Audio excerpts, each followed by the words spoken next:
If Lewis and Clark had not missed the Teton Valley after Thomas Jefferson sent them west to map his Louisiana Purchase in 1804, things would have changed around here a lot sooner. Roughly 80 years later, fur trapper John Hoback led a U.S. government survey expedition through this canyon, and by 1903, Wyoming was a state, and the new sleepy town of Jackson had settlers. No doubt people who hoped they'd be the last folks to move to Jackson Hole. Ever since then, the last of the Old West has been hanging on by the buckskin of its teeth.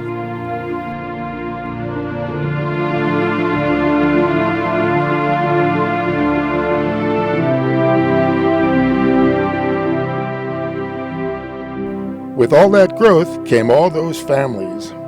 With all those families came all their family problems. One nonprofit organization out of over 200 in Jackson today has devoted themselves to helping Wyoming kids in crisis and their families since 1977. Here, parents, schools, and the court system have turned for assistance and treatment options 24 hours a day, every day since. Teton Youth and Family Services runs a crisis shelter, a group home, and a residential treatment center, each a step up to the next level of treatment that TYFS provides. All services are tailored to the individual child and family and the severity of the crisis. Our crisis shelter is really it's kind of a first point of intervention for families who maybe have been struggling for a while and have tried everything they know, and they're just really at their wits' end and need a little bit more help. If kids continue to struggle beyond that, we do have a little bit higher level of care that still keeps them in the community. That's the group home. Here at the group home and crisis shelter, we serve Teton, Lincoln, and Sublette County. So probably about a 100-mile radius. So some of our funding sources come through the state. I think we have 16 state agencies we work with through Medicaid and Department of Health and all these different things. But we do still have an enormous gap that we need to fill through fundraising and through community support. You never know about needing a resource or wanting to engage in a resource until maybe the unthinkable happens to you. What I would want people to know is the depth of services that we provide. Many of the things that we do are not seen within the community. A lot of the work we do is not a dinner table conversation. We have great therapists that help integrate these kids back into families. We do family therapy, we do group therapy, we do individual therapy. Our son was being bullied in school, and he was small. He also had developmental delays. He was taking a few special ed classes, and so the kids would call him dumb brain.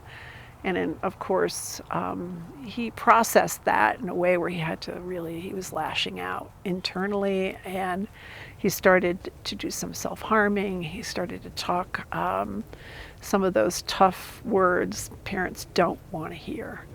Oftentimes, these families are dealing with a lot of other stressors in their lives. Could be financial, could be mental health issues, could be substance abuse issues. We reached out to the Hirschfield Center, and I knew I couldn't do this alone. And at the time, I was a single mom, and I was really struggling to understand what to do. So the Hirschfield Center, I met with Ben, and Ben basically held my hand and said, "You're not alone. Let's get your son in here. Let's see if we can help him find a mentor." And slowly but surely, my son started to feel like he was in a safer place. And we got through a full summer without any incident, and then he went back to school and things escalated again. And we ended up sending him out on the Wilderness program through Red Top Meadows, and he was out for 3 weeks, which was an extraordinary experience to be with therapists and to have to really talk through his challenges. If kids are truant or not getting along with peers or using substances to cope,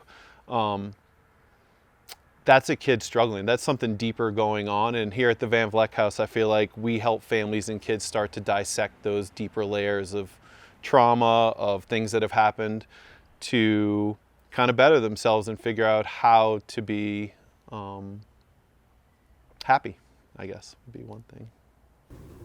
But he went back to school again, and he suffered one more time, and that was the straw that broke the camel's back for us. And there was self-harm involved, and we decided that the best thing for him in order to keep him safe was to talk to the folks at Van Vleck, and so he spent some time there. Our work is very strictly confidential. We're not in the paper talking about the work that we do. We want the people to receive our services. We want them to know about it. And so they took really good care and made sure that my son was safe, but they also made sure that I was safe. They checked in with me. How was I doing? What did I need? Was I, involved in self-care? Was I getting some therapy? And that really made a big difference. I felt like TYFS wrapped their arms around me at that period of time in my life. And it was a struggle. I think what COVID has showed us more is how many families really do need these services that are you or I or friends or people that you know, and it's allowed the barrier to come down, because on some level everyone experienced a crisis with COVID, so we all know what crisis feels like. How we deal with it has been all over the map, but now we're starting to see families that were doing fine or kind of doing fine before COVID totally off the rails. The Hirschfield Center is first and foremost a child advocacy center. Provide services to victims of domestic violence. They provide services to families at risk of abuse and neglect. The misconception is domestic violence and child abuse and these type of acts don't happen in Teton County, but they do. When a child alleges that an abusive act may have occurred to them, they're briefly interviewed by police. If the police determine that that allegation is credible, they bring them to the Hirschfield Center, where we have a specialized room. It's very child-friendly. We have people who are trained in forensic interviewing. They will ask the child a series of questions, and it's all being recorded and videoed, and it's so the kid doesn't have to testify in court, which can oftentimes be a very traumatic experience for the kid. So at the Hirschfield Center, we average doing about 40 forensic interviews a year. Kids with the most serious issues are sent for treatment to the Red Top Center, usually by court order. We are a 14-bed residential treatment center for boys throughout the state of Wyoming. Red Top Meadows is residential treatment, which means that the kids have very little interaction with the community. We're a self-contained campus. The kids live here, they go to school here, do all of their recreation here. The typical boy that comes to us is 2 grade levels behind in school, and we're able to help them catch up when they're here. We are a very unique residential treatment center. Our setting on 20 acres out in the country, in the foothills of the Snake River Range, makes for a very unique setting. Our programming, where we emphasize building relationships and outdoor activities and learning and building a healthy lifestyle, it's really unique. It's a very non-institutional feel here. If they were not here, they probably would end up in Wyoming Boys School, which is juvenile detention and is not a therapeutic process. We don't have locked doors. You can see the area, it's beautiful, and I think our location is really the isolation part. And typically when boys come here, they're not super thrilled to be with us. We say that it takes them about 3 or 4 months to just show up. Our average length of stay is 11 months. On a day-to-day level, sometimes it's hard to see change. When you step back and you're more in my position and you see the difference in a child between their first month here and their 7th or 8th month here, there's a drastic difference. The facility has been great, 40 years worth of taking care of kids. And I think that our residential building is reaching the point where the repairs are so significant that it's time to do something major. Our number one goal is to keep our clients safe in our care. And in order to do that, we have to have a safe space. We have one of the best staffs. We're cutting edge. We're going through various accreditations. What is lagging, and I think is what has been a little bit of an elephant in the room, is our facilities. We need to be able to align our facility with which we're providing services with the quality of services that we're providing. This facility wasn't built to be a group home. It's worked well for a lot of reasons because the Van Vleck House really feels like a home for kids, and it allows kids to feel a little more settled more quickly, I think. Some of the problems we have with that, however, are that there's lots of little rooms and nooks and crannies in this house, which makes supervision hard for staff. It needs to be more of an open environment. We need to have better lines of sight. We need our kitchen to be connected to the rest of the facility so that staff can see what is going on. I fear that the safety component is going to be a huge issue if we don't spend the money now to update and improve the safety and the well-being of our space. To that end, TYFS used savings, secured pledges, and bank loans, and rehab work on Van Vleck House is underway. But we can't do it alone. We need community support, especially at the Red Top Center. First building was the residential building, that log building over there, which is very charming, very nice building, and really kind of emblematic of Red Top. If we had enough money, I would rebuild our residential building. It's a very old building that has served us well, but it was never built for residential treatment, and it's showing significant signs of years and years and years of use. We would have a different kitchen. Our kitchen is pretty beat up right now.